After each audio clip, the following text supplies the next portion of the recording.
जय जय जगन्नाथ। नमस्कार। ओम न्यूज 24 सकाळ खबर को आपण को जनाऊँगी हार्दिक अभिनंदन। आसंतु ना किछि गुरुत्वपूर्ण घटना एवं दुर्घटना पर नजर पकेबा पूर्व कौन रही लघुचाप जनित वर्षा। ए लघुचाप जनित वर्षा रे कौन रही पवनर बेग एवं कौन रही वर्षार स्टाटस पूरा वीडियो पुरे नजर पके नबा।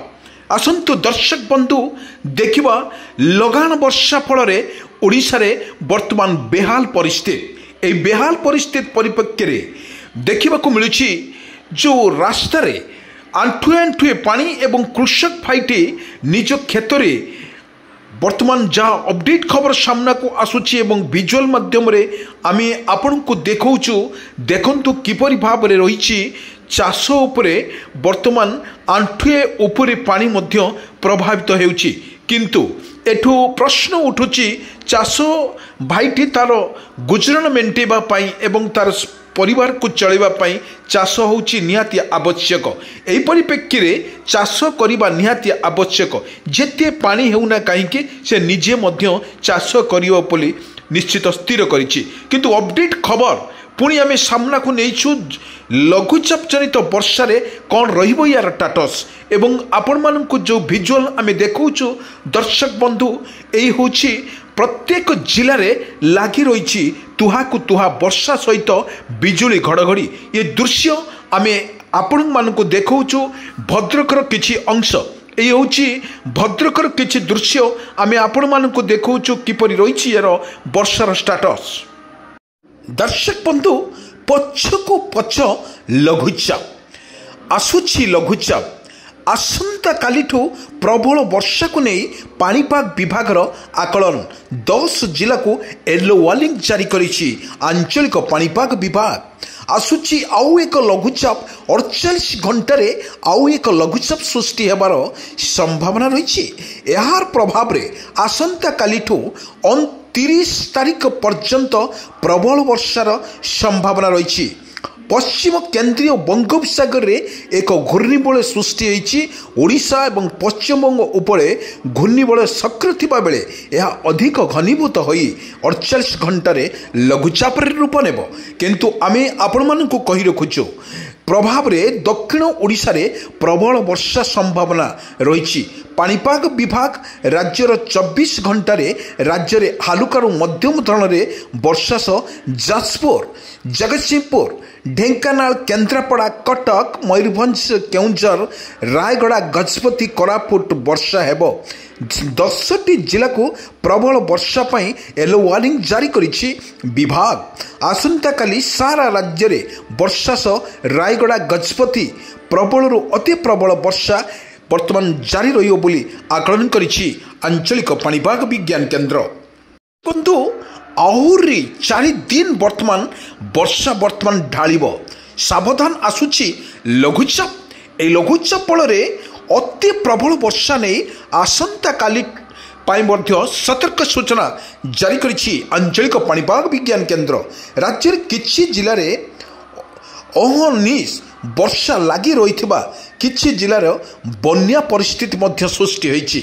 आमे आपण को जो दृश्य आमे देखौछु एभली भद्रक जिलार वर्तमान जो बन्या स्थिति उपजुचे लगान वर्षा फल बन्यार स्थिति वर्तमान प्रत्येक गाँव में प्रभावित होउछि।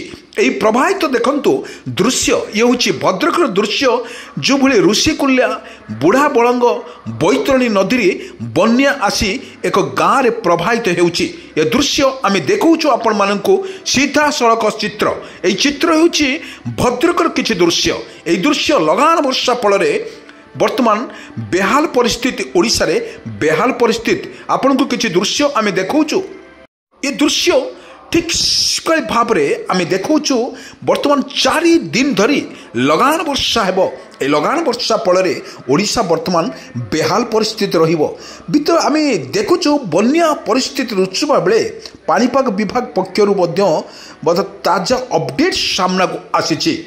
किंतु 48 घंटे बंगोपसागर लघुचाप क्षेत्र सृष्टि हेबार मध्य आकलन करिछि बा पूर्वानुमान करिछि आंचलिक पाणीपाग विज्ञान केन्द्र। यार प्रभाव रे 30 तारीख जाए ଅତି ପ୍ରବଳ ବର୍ଷାକୁ ନେଇ ଆଞ୍ଚଳିକ ପାଣିପାଗ ବିଭାଗ ପକ୍ଷରୁ ସୂଚନା। କିନ୍ତୁ ଆମେ ଆପଣଙ୍କୁ ଯେଉଁ ଅପଡେଟ୍ ଖବର ସାମ୍ନାକୁ ନେଇଛୁ, ସକାଳର ଅପଡେଟ୍ ଖବର ବର୍ତ୍ତମାନ ଓମ୍ ନ୍ୟୁଜ୍ 24 ଆପଣଙ୍କୁ ଏକ ଅପଡେଟ୍ ଖବର ଦେଉଛି, ଯାହା ବର୍ତ୍ତମାନ ଯାହା ଦେଖାଯାଉଛି କାଲି ପ୍ରବଳ ଅତି ପ୍ରବଳ ବର୍ଷା ପାଇଁ ରାୟଗଡ଼ା ଗଜପତି ଜିଲ୍ଲାକୁ ମଧ୍ୟ ୟେଲୋ ୱାର୍ଣ୍ଣିଂ ଜାରି କରୁଥିବା ବେଳେ ଅର୍ଥାତ୍ କରାଯାଇଛି ଏବଂ ଏହି 2ଟି ଜିଲ୍ଲାକୁ ଛାଡ଼ି ଅର୍ଥାତ୍ 37ଟି ଜିଲ୍ଲାକୁ ପାଣିପାଗ ବିଭାଗ ପକ୍ଷରୁ ମଧ୍ୟ ୟେଲୋ ୱାର୍ଣ୍ଣିଂ ଜାରି କରିଛି। 37ଟା ଜିଲ୍ଲାକୁ ଆମେ ଆପଣଙ୍କୁ କହି ରଖୁଛୁ। ସେହିପରି ବର୍ତ୍ତମାନ ଯେଉଁଭଳି ଆଜି ବର୍ତ୍ତମାନ ଯାହା 27 ଏବଂ 28 ତାରିଖରେ ଦକ୍ଷିଣ ଏବଂ ପଶ୍ଚିମ ଓଡ଼ିଶାରେ ବର୍ଷା ହୋଇପାରେ ବୋଲି ଆକୁ ପୂର୍ବାନ କରିଛି ଆଞ୍ଚଳିକ ପାଣିପାଗ ବିଜ୍ଞାନ କେନ୍ଦ୍ର।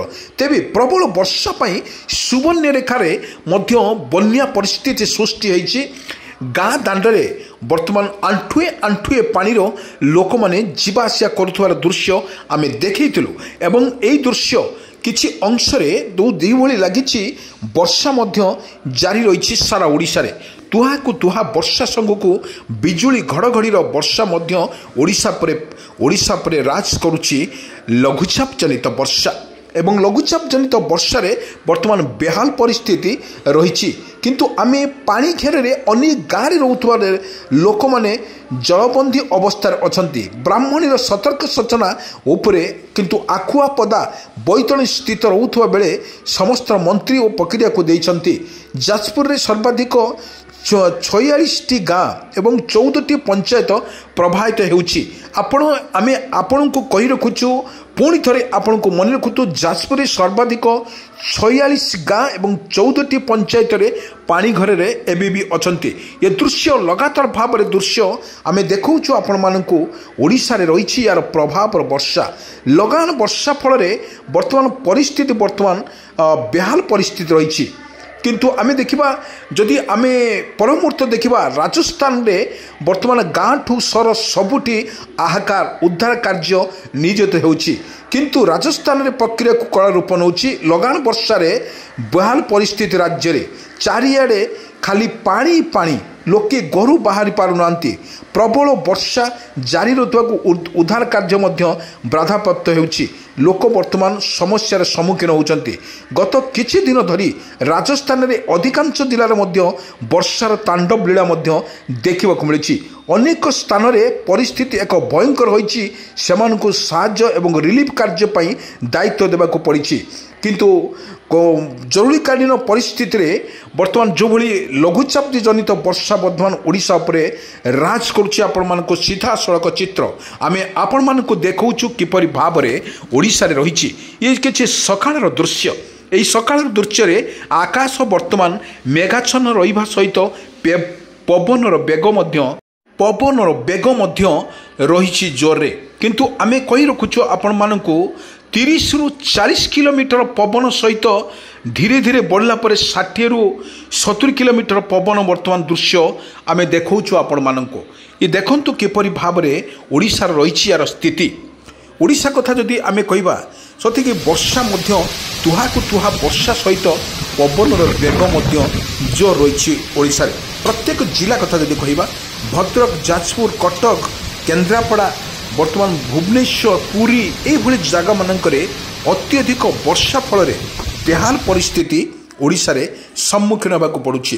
କିନ୍ତୁ ଆମେ ଆପଣଙ୍କୁ କହି ରଖୁଛୁ, ଏଇଭଳି ଭାବରେ ଓଡ଼ିଶାରେ ଲଗାତାର ଭାବରେ ବର୍ଷା ମଧ୍ୟ ଓଡ଼ିଶା ଉପରେ ରହୁଥିବା ବେଳେ ଅନେକ ଜିଲ୍ଲାମାନଙ୍କୁ ମଧ୍ୟ ସତର୍କ କରିଦିଆଯାଇଛି।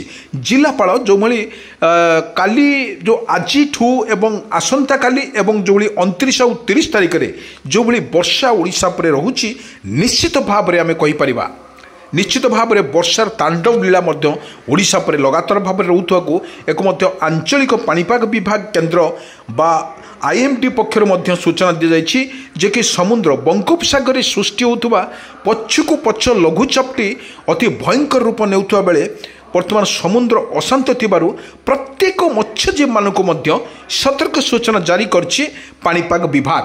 ପାଣିପାଗ ବିଭାଗ କହିବା ଅନୁଯାୟୀ ସମୁଦ୍ର ଅଶାନ୍ତି ଅଛି, କାରଣ ତୁରନ୍ତ ଯେଉଁମାନେ ଭୁଟୁଭୁଟି ଡଙ୍ଗା ଏବଂ ତା ସାହାଯ୍ୟରେ ସମୁଦ୍ରକୁ ଯାଇଛନ୍ତି ମାଛ ମାରିବା ପାଇଁ, ସେମାନଙ୍କୁ ତୁରନ୍ତ କୂଳକୁ ଆସିବା ପାଇଁ ମଧ୍ୟ ନିର୍ଦ୍ଦେଶ ଦିଆଯାଇଛି ଏବଂ ପ୍ରତ୍ୟେକ ମତ୍ସ୍ୟଜୀବୀମାନଙ୍କୁ ମଧ୍ୟ ଏବଂ ଫିସରୀ ଡିପାର୍ଟମେଣ୍ଟ ତରଫରୁ ପ୍ରତ୍ୟେକ ମତ୍ସ୍ୟଜୀବୀମାନଙ୍କୁ ସତର୍କ କରିଦିଆଯାଉଛି ଆପଣ ତୁରନ୍ତ ଆପଣ ଜାଗାକୁ ଆସନ୍ତୁ। କାରଣ ଲଗାଣ ବର୍ଷା ଫଳରେ ବଙ୍ଗୋପସାଗରରେ ସୃଷ୍ଟି ହେଉଥିବା ଏକ ଲଘୁଚାପ କ୍ଷେତ୍ର ସୃଷ୍ଟି ହୋଇଛି। ଏହା ପ୍ରଭାବରେ ବା ସମୁଦ୍ର ଅଶାନ୍ତ ଥିବାରୁ ଅନେକ କ୍ଷେତ୍ରରେ ମଧ୍ୟ ଦେଖିବାକୁ ମିଳୁଛି ବନ୍ୟା ପରିସ୍ଥିତି। ଏହି ବନ୍ୟା ପରିସ୍ଥିତିରେ ବର୍ତ୍ତମାନ ମତ୍ସ୍ୟଜୀବୀମାନଙ୍କ ପାଇଁ ମଧ୍ୟ ସତର୍କ ସୂଚନା ଜାରି କରିଥିବା ବେଳେ ଆଉ ଗୋଟିଏ ପଟରେ କୃଷକ ଭାଇମାନଙ୍କ ମଧ୍ୟ ସତର୍କ ସୂଚନା ଜାରି କରିଛି। କାରଣ ଯେଉଁଭଳି ଲଘୁଚାପ ଜନିତ ବର୍ଷାରେ ବିଜୁଳି ଘଡ଼ଘଡ଼ି ସହିତ ଲାଇଟିଂ ମଧ୍ୟ ଅଧିକ ଥିବାରୁ ସତର୍କ ସୂଚନା ଜାରି କରିଛି ଆଞ୍ଚଳିକ ପାଣିପାଗ ବିଜ୍ଞାନ କେନ୍ଦ୍ର। ଆପଣ ତୁରନ୍ତ ଯେତିବେଳେ ବର୍ଷା ଆସୁଛି ଆପଣ ତୁରନ୍ତ ସେ ଜାଗାକୁ ଯାଆନ୍ତୁ ନାହିଁ। ଏ ଦୃଶ୍ୟ ଆମେ ଦେଖାଉଛୁ କିଛି ଦୃଶ୍ୟ ଦେଖନ୍ତୁ ବର୍ଷାର କିପରି ତାଣ୍ଡବ ଲୀଳା ରହିଛି। ଏ ଦୃଶ୍ୟ ହେଉଛି এই দৃশ্য দেখুছেন আপনার নয়াগড়া গঞ্জাম গজপতি এইভাবেকর যে দৃশ্য আমি দেখাউছু কিছু বালেশ্বর দৃশ্য মধ্যে অছি। দেখুন কিপর বর্ষার তাণ্ডব লীলা মধ্যে রয়েছে এবং সতর্ক রহবাক সবু জেলাপাল নির্দেশ।